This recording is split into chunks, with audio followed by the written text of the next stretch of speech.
et délivrance pleuvent. Alléluia. Avant, je voudrais te bénir et te rendre grâce à l'Éternel pour le don que vous êtes pour nous.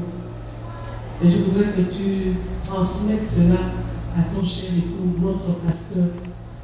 J'avais été sensible la dernière fois quand tu as dit, je vous transmets ici les salutations de mon époux. Mais des fois, j'ai l'impression qu'il vous aime plus qu'il ne m'aime. J'ai été touché ces jours-là. Sois rassuré pour l'esprit de sacrifice à manger. Parce que cet homme se soustrait de vous, de sa famille, de sa chère épouse, pour aller chercher Dieu pour nous, parce qu'il veut nous voir grandir, parce qu'il veut nous voir épanouir, parce qu'il veut nous voir restaurer, parce qu'il veut nous voir véritablement briller comme ces étoiles dont nous parlons depuis un certain temps. Je voudrais vous dire véritablement merci pour ce sacrifice. Et soyez rassurés que nous sommes véritablement reconnaissants. Merci encore. Ce n'est pas toujours facile d'être l'épouse d'un pasteur. Que de sacrifice, que de abnégation. Mais c'est le choix que vous avez fait. Et nous voulons vous dire merci à Dieu. Et à ce grâce apostolique, je ne vous oublie pas. Je voudrais bénir Dieu pour le travail qui se fait en ce lieu. Béthanie réalise que tu es un don précieux. Béthanie, quand je dis Béthanie, je dis toi et moi. Nous sommes un don précieux. Il va falloir que nous le réalisions. C'est important de le réaliser. Ne passons pas à côté. Béthanie, tu es enseigné. S'il y a bien un peuple dans cette nation qui est enseigné, c'est bien Béthanie.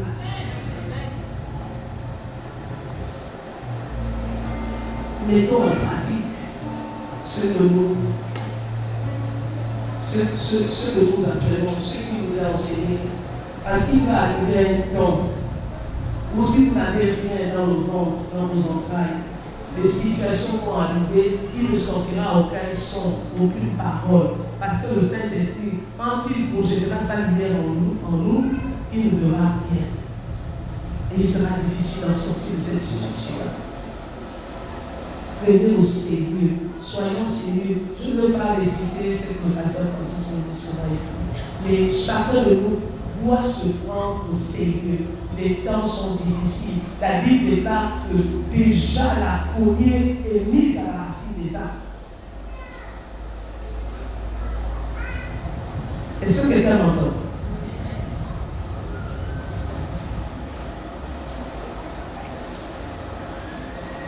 Je vais parler de quoi? Alors que j'étais dans la maison du Seigneur. Quand il va falloir enseigner et pour que c'est difficile. C'est vraiment difficile. Parce que cela engage d'abord moi. Et comme on dit au tribunal, je dois répondre des actes un jour devant le Seigneur. Nous répondrons de nos actes, de tout ce que nous avons entendu et que nous n'avons pas mis en pratique. Que cela soit clair. Mais au-delà de ça, ce que je voudrais communiquer ce matin, c'est que chacun de nous venons de l'inconnu. Alors le thème de mon message, c'est de l'inconnu à la gloire.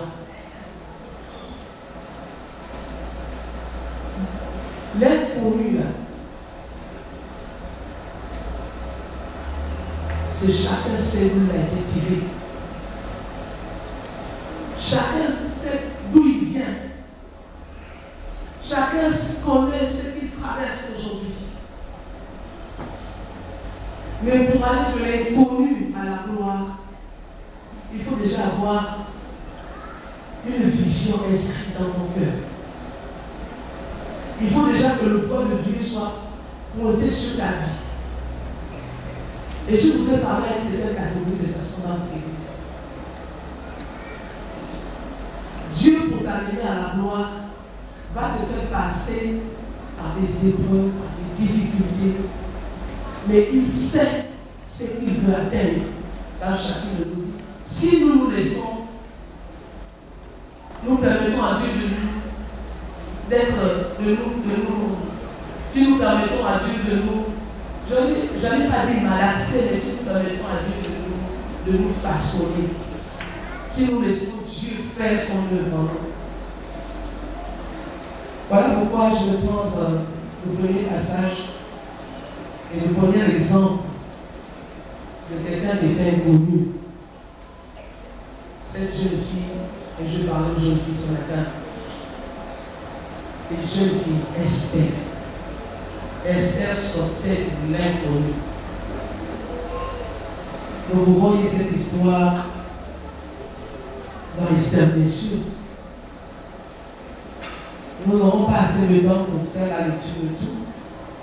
Mais cet enfant était orpheline, comme bon nombre d'entre vous ici, mais elle était de père et de mère. Dieu savait d'avance, lorsque Dieu connaît, Dieu savait d'avance que son peuple allait subir une menace. Cette menace était tout simplement la destruction de ce peuple par un certain Haman qui va pousser le roi en Égypte.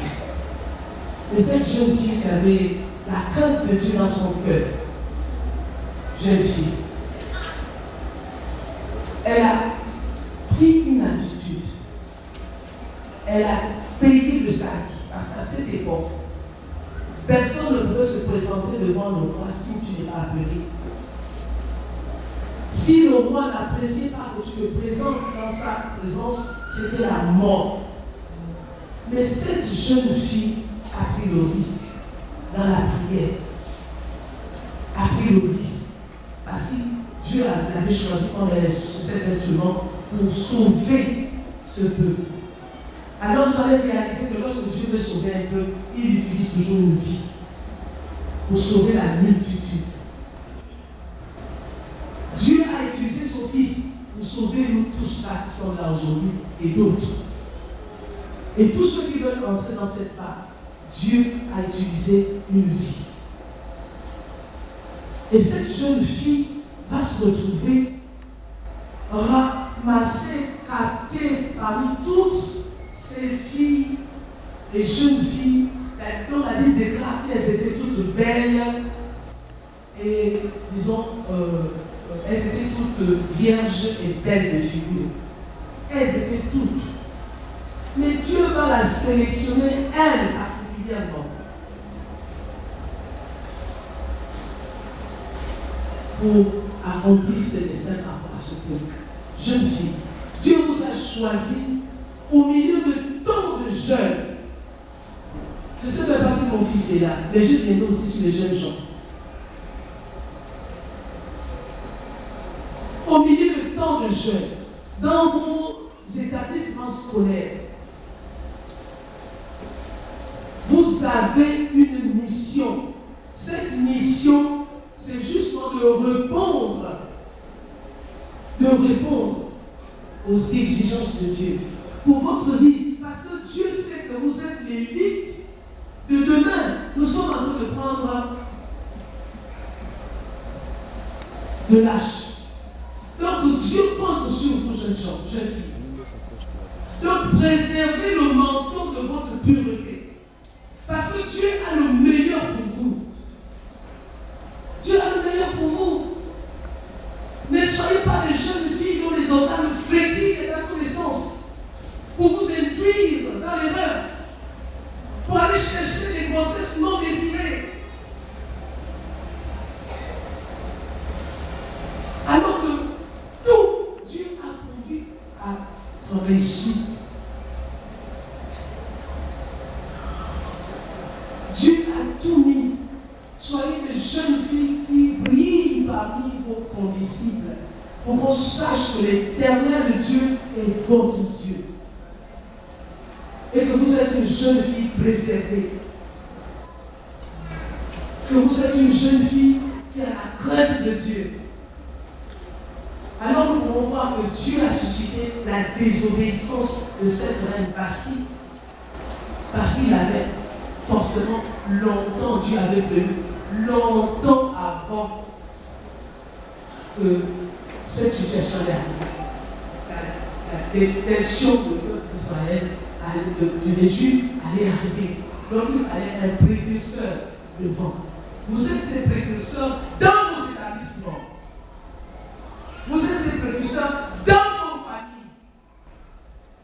Vous êtes ces précurseurs pour la nation. Soyez des modèles, jeunes filles.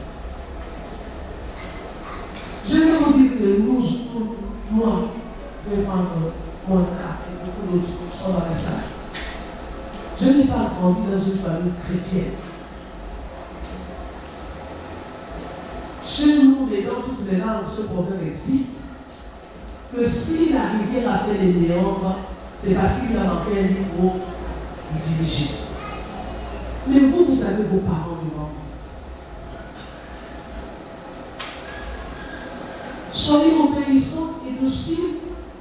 Si vous voulez réussir, si vous voulez passer de l'inconnu à la gloire, laissez le plan de Dieu s'accomplir dans votre vie.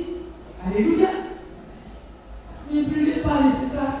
Et comme on dit dans le langage, ne mettez pas le bœuf avant la charrue. Ça ne mène nulle part. La charrue avant les bœufs. Merci. C'est ce qui est dans l'esprit.